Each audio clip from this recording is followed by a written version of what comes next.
In Revelation 3:20, Jesus says, "Behold, I stand at the door and knock. If anyone hears my voice and opens the door, I will come in and eat with him and he with me." Jesus is such a polite guest, isn't he? He stands at the door of our hearts if we just open up and let him in. At least that's the picture we paint with that verse, but that's not the context. Jesus is addressing the church at Laodicea, to whom he gives another famous verse. "I know your works. You're neither cold nor hot, so because you're lukewarm, I will spit you out of my mouth." And he rebukes them for their complacent faith. "Those whom I love, I reprove and discipline, so be zealous and repent." That's verse 19, right before he says, "I stand at the door and knock."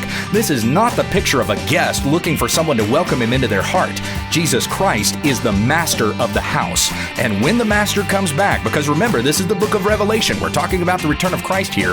When he comes back, he expects to find alert and working servants, not lazy, complacent freeloaders acting like they own the place. Such persons will be thrown out into the darkness where there will be weeping and gnashing of teeth. In Matthew 24, Jesus says, "Be ready, for the Son of Man will return at an hour you do not expect."